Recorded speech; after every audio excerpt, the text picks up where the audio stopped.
email these?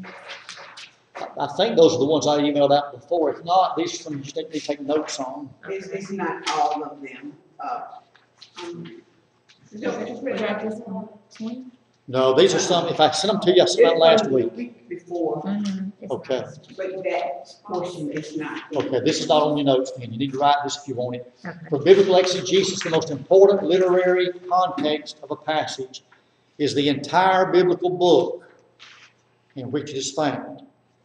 Let me say that again. For biblical exegesis, interpretation of Scripture, the most important literary context of a passage is the entire biblical book in which it is found.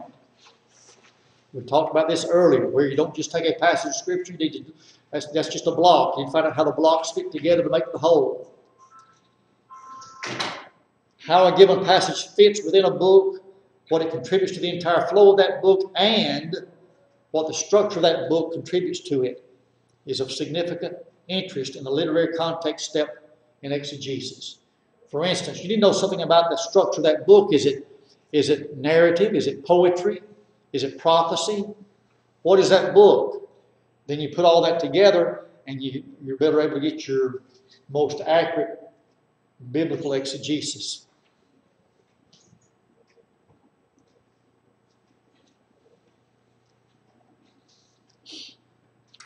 The most important literary context of a passage is the entire biblical book in which it is found. How a given passage fits within that particular book, what it contributes to the entire flow of that book, and what is the structure of that book. All contribute to the whole. All that's significant.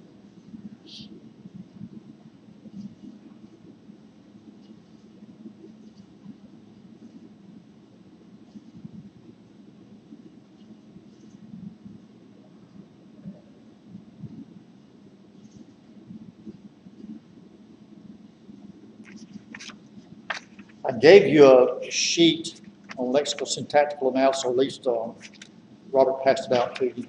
We're going to be getting to that shortly, so you may want to get it handy.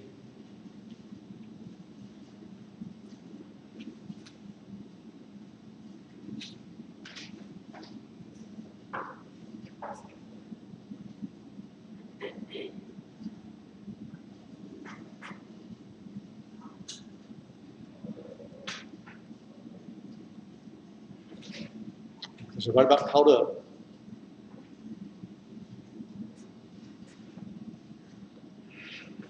Here's the hermeneutical circle. You cannot fully understand a selected passage without understanding the literary whole in which it is found. That's very important.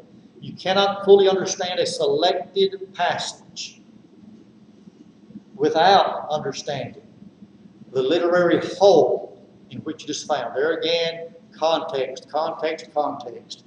What does the whole book talk about? What's the passage before and after the passage you're studying? What does it all say? How does it all fit together?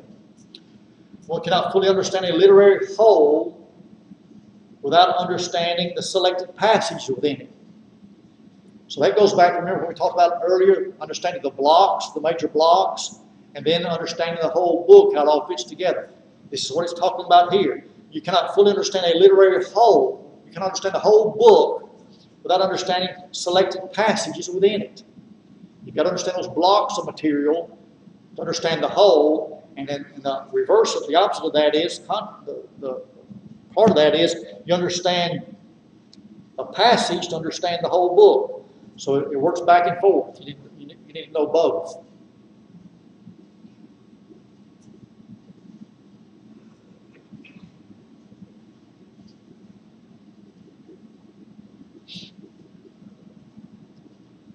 So understand a selected passage to understand the whole, understand the whole to understand the selected passages.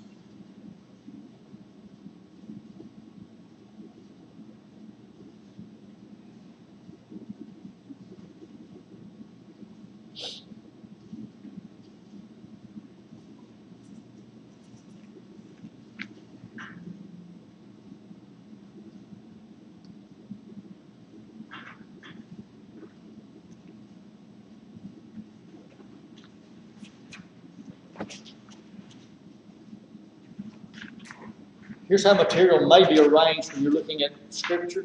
It may be arranged chronologically, may be arranged by geography, may be arranged by topic or doctrine, by the reigns of kings, by major characters, by major events. These are ways material may be arranged in the Scriptures when you're studying them.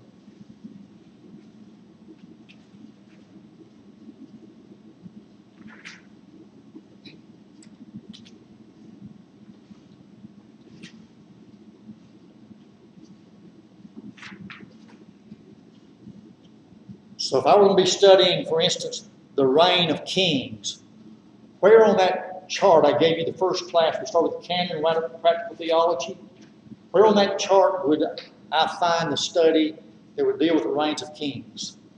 What heading would that come under? No? Systematic theology. Because you're studying a particular topic and how it all fits together.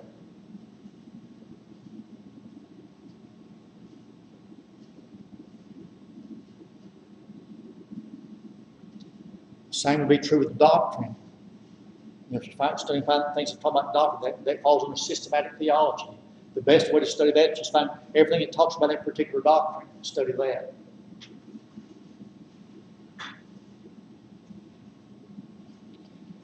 The Gospels can be outlined two different ways, chronologically or geographically. Chronologically or geographically.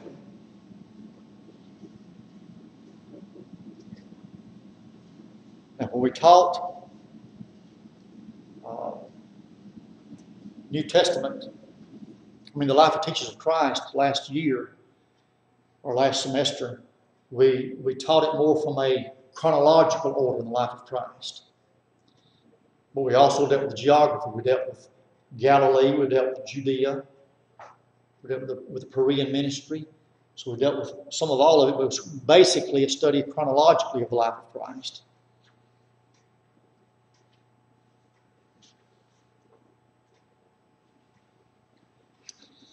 Okay, I want to go now to our lexical-syntactical.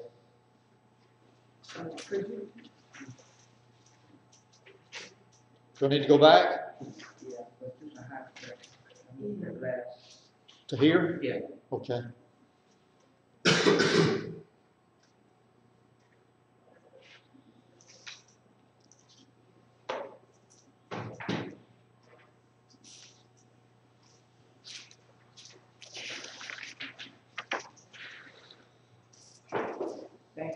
You're welcome. Now get your notes out for lexical-syntactical, and we're going to start covering some of that.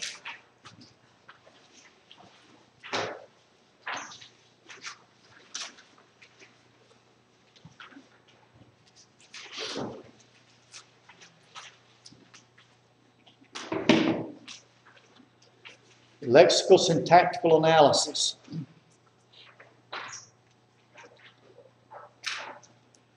Do you remember what the word presuppositions means? Yeah. What does it mean? You all preterm thoughts about the text. That your assumptions about the text. Thoughts. Your assumptions, your core thoughts, your core values about who you are, and how you bring all that to the text with you when you're interpreting it. As a matter of fact, the question that was missed by some on the quiz was about the interpreter's views have little or no effect on the interpretation. Well, that's false. They do have an effect on the interpreter's interpretation because we bring our presuppositions to it. And you need a copy of that? Of the handout? Okay. Well, wouldn't the same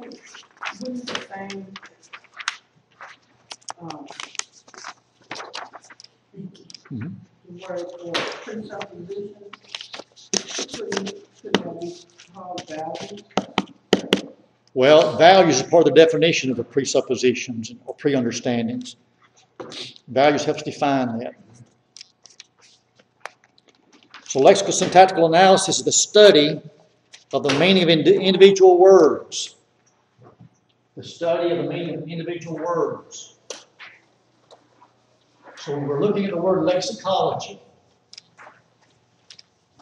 Don't let the big words throw you or scare you.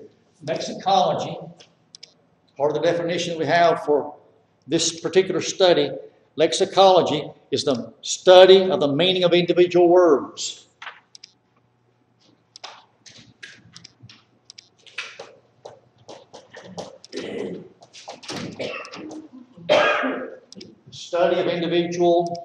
The study of the meaning of individual words. And the way those words are combined. So there we come up with the word syntax. S-Y-N-T-A-X.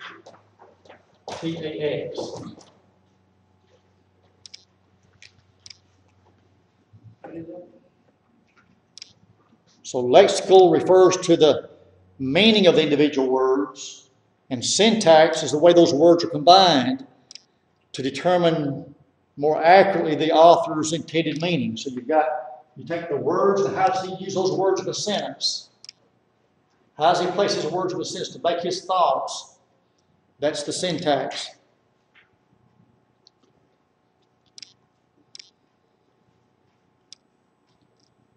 So this particular study about lexical-syntactical analysis is important because, well, it actually becomes necessary because we need to understand the biblical author's intended meaning is communicated through words, arranged in a particular way. You know, the way you speak, the way you explain something, the way you arrange your words in a conversation is going to be different from the way I arrange my words in a conversation. We may be saying the same thing. Paul does not speak like John. You know, Peter didn't talk like Luke. So people speak differently. So how do they arrange? What words do they use? Lexicology. What do they mean by the words that they're using? And then how do they put those words in a sentence to arrange them? That combination, then we have a lexical-syntactical. This lexical-syntactical does not encourage you and me to use blind literalism. You know, we talked about one of the ancient Jewish cultures, or one of the ancient Jewish hermeneutics was called literalism. Well, this study of lexical-syntactical analysis does not encourage a blind literalism. So in other words, don't just take words and don't just take the sentence structure and base everything on that. That's not all. That's not this. Lexical-syntactical is just a part of the overall study of hermeneutics. So let's not forget that we have 6 different steps here that we're going through how to interpret scriptures. So this study, rather than blind literalism, recognizes when an author intends his words to be understood literally, when he uses them figuratively, when he uses them symbolically, and then we interpret those scriptures depending on how he intended those words. For instance, if I say to you, I am the door. Now, am I really a door? See, well, we know you know I'm not a door, but if I say I'm a door, then obviously I'm not speaking literally, am I? See, that's the point. Lexical-syntactical, it's not a blind literalism. I'm not literally a door. I may be using that statement figuratively, symbolically, you know, to make a point that I want to make. When Jesus said, I am the door, remember he's talking about a sheepfold. And to get into the sheepfold, you've got to come through the door. Jesus said, I am the door. So he's using himself figuratively or symbolically of a door. Well, look when Jesus said in the book of John chapter 15, says, I am the vine. Well, Jesus is not a vine. So a lot of this is common sense, isn't it? So don't let some of this stuff throw you. A lot of it's just common sense. The lexical-syntactical is not a blind literalism. We look at words, we look at how the sentence is put together, but then is it figuratively? Is it literal? Is it symbolic? How is it being used by the author? When Jesus said to the man who'd been healed, take up your bed and walk. Take up your bed and go home. Was that literal or figurative? Literal. That was literal. He meant literally, because it wasn't a bed like you and I sleep on, it's like a mat. Roll your mat up and go home. Well, he meant literally do that. So we look at the context, we look at the words, we look at the structure of the sentence. And when you put all that together, all right, let's look at this. The history, we know that when Jesus spoke this was at least 2,000 years ago. We know the culture was that, they'd bring people on what they called beds. It was really like a cot. They'd bring them to people to be ministered to. So we know that this man that Jesus spoke to was lying on this cot.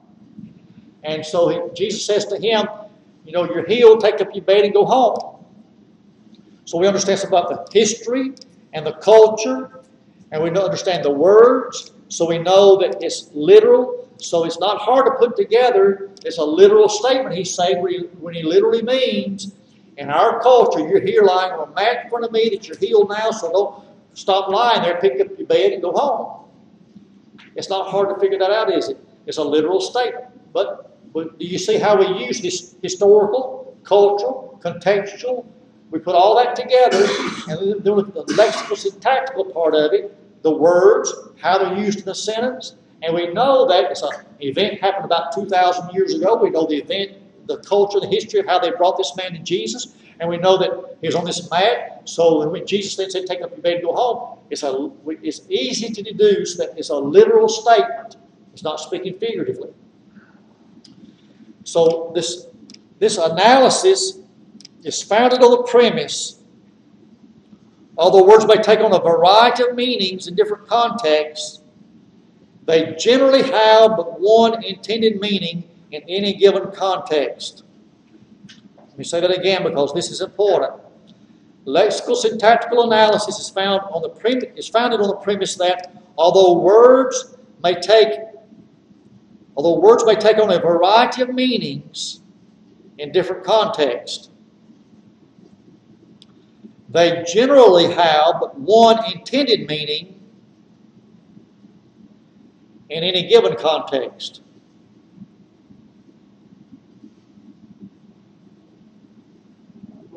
Lexical-syntactical analysis is founded on the premise that although words may take on a variety of meanings in different contexts,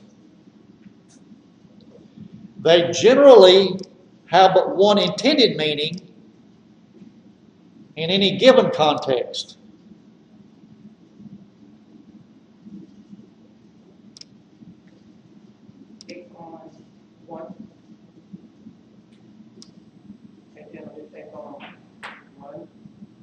They generally have but one intended meaning in any given context.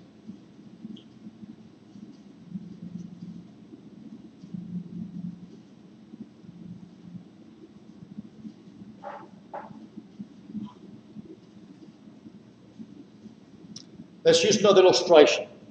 We might do this again when we do the word study next class, but let's use this. Suppose I make the statement, she had a ball. How would you interpret that? She had a good time. She went to a ball. She had a good time. She went to a ball. A spherical ball. Okay. A literal ball. So just that statement, she had a ball. We understand all those words, don't we? We know the lexicology. We understand every word. She had a ball. We understand all four of those words, don't we? So we know the lexicology. We know the syntax, how it's used in a sentence. She, so we're talking about a lady. She had something. She possessed something. What was the something she possessed? She possessed a ball. Our challenge then is to define the word ball. See? We understand she had, but what did she have? She had a ball. Then to just take that statement by itself without context, it can have several different meanings, right? You said so. It can mean an actual spherical ball, a real literal ball. It could be she went to a ball. She had a ball. She had a good time. It can mean different things if we don't know more about it than just that one statement. All right, let's say, suppose you said she kicked it to her teammate. Now you know I have a better idea of what that ball is, don't you? Because she didn't kick a good time to her teammate. She didn't kick a party to her teammate. So it's logical that if she kicked something to a teammate indicates some kind of a sporting event.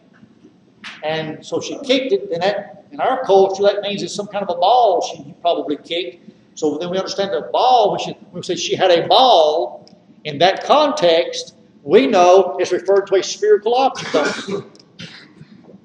You see how it works? So you understand the words, you understand the sentence structure, but we also need more information sometimes to better interpret what that word particularly means.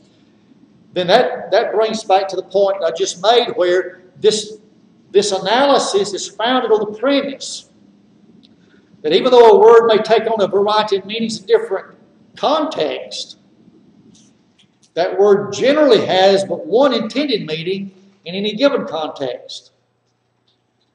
So we're talking about a ball in the sense of if she were playing a ball game, she was kicking the ball to her teammate, then when we're using the word ball in that context, we know we're referring to like a football or a soccer ball or something like that, right? So the context of an athletic event, we understand the word ball always means that spherical object, like a soccer ball, in that context. But then you change to a different context. And let's say it's referring to she had a good time. We use the colloquialism, she had a ball. Well, she had a good time. Well, then that changes the whole meaning of the word ball, doesn't it? It no longer applies to the context of a sporting event. That brings us back to then, we need to understand context. We need to look at the whole picture. What's the whole book about? What's before and what's after that particular passage? So we understand some of this, then the words change according to the context. But they generally have but one meaning for that context. This analysis is necessary because, words change, the interpretation of words change. And our challenge is the interpretation is the meaning that God intended to convey through those words of the author. Always remember, what did God intend to say through that author? It's not what I think they might have meant to say, God meant to say. That's where we get into this thing of eisegesis, where people read into the Scripture things that are not there, and we get ourselves into trouble. Our challenge then with the lexical-syntactical analysis is necessary because without it, we have no valid assurance. We have no way of guaranteeing that our interpretation is the meaning that God intended to convey through the words of that biblical author. Nor do we have any grounds to say that our interpretation of Scripture is any more valid than somebody else's interpretation of Scripture. You have a group of heretics out here teaching something about that same Scripture, and if we don't have a standard to go by, then how can we say our interpretation is any different from theirs? Ours could be heresy too. As we understand the intended meaning of the author, what God intended to say through the author of those words. Okay, let's go through the steps of the syntactical analysis first, and we'll stop there and come back and pick this up next class, and we'll give you details then. 7-step procedure in lexical-syntactical analysis. Number 1, identify the general literary form. You have this document in front of you, you should have. The literary form an author uses, is it prose, poetry? What is it? The literary form an author uses influences the way he intends his words to be understood. You do not understand poetry the same way you understand narrative. It's different. Number 2, trace the development of the author's theme and show how the passage under consideration fits into the context. There's that word context again that you hear me saying over and over and over again. Trace the development of the author's theme and show how the passage under consideration fits into the context. This is what you started in contextual analysis. It provides a necessary perspective for determining the meaning of words and syntax, how it fits in the sentence. Number 3, identify the natural divisions of the text. The main conceptual units and transitional statements reveal the author's thought process and therefore help clarify his meaning. The main conceptual thoughts or units, transitional statements that reveal the author's thought process. And that way it helps you and me clarify his meaning. Number 4, identify the connecting words within the paragraphs and sentences. Connecting words such as conjunctions, prepositions, relative pronouns. Connecting words show the logical relationship between two or more thoughts. You'll sometimes see the word therefore. I heard it said years ago, and I kind of like the way it's put. Whenever you see the word therefore, find out what it's there for. See? What's it there for? So when you see the word therefore, then something has been said before that that's important.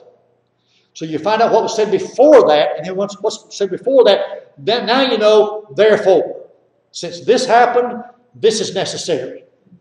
Therefore. So you have connecting words, conjunctions, prepositions, relative pronouns. Number 5, determine what the individual word means.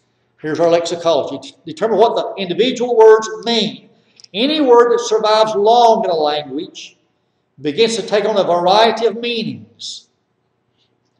Thus, it is necessary to identify the various possible meanings of ancient words at the time the biblical author used them, and then to determine which of those several possible meanings is the one the author intended to convey in a specific context. We have words in our English language that were used 100 years ago that we don't use today. When you read a King James Bible, King James Version Bible, you'll read thou and thee, thy. Well, we don't talk that way in America, do we? But we have to understand the culture of the English in the 1600s, see, are the same thing. You know, different words, we use different words today that maybe it's a word that was used 50 years ago, but because the word's been around for so long, it has evolved into a different meaning today. All right, so then if we're interpreting Scripture using the meaning for today, we can misinterpret Scripture because it might need the meaning that was used 50 years ago. We need to do our study of the meaning of the origin of the word, and what was the word used at that particular place in history. Number 6, analyze the syntax. The relationship of words to one another is expressed through their grammatical forms and arrangement. That's syntax. The relationship of words to one another is expressed through their grammatical forms and arrangement. How a sentence is put together. Number 7, put the results of your lexical-syntactical analysis into non-technical, easily understood words that clearly convey the author's meaning to the English reader. Creating your own paraphrase requires that you both commit to and state clearly your interpretive decisions. So here, once we get through all these 6 steps, number 7, put your results, what you come up with, and your lexical-syntactical analysis, put into a non-technical, easily understood words that clearly convey the author's meaning in the English language. Create your own paraphrase. Creating your own paraphrase requires that you, the interpreter, commit to and state clearly your interpretive decisions. Why did you decide this? How did you come up with this? Have you committed yourself to it? Are you standing by what you said? Those are the 7 steps in lexical-syntactical analysis. We'll come back next class. We're going to break those down, explain them to you, and we'll also give you a handout on word study. Okay? Thank you. Thank you. See you tomorrow.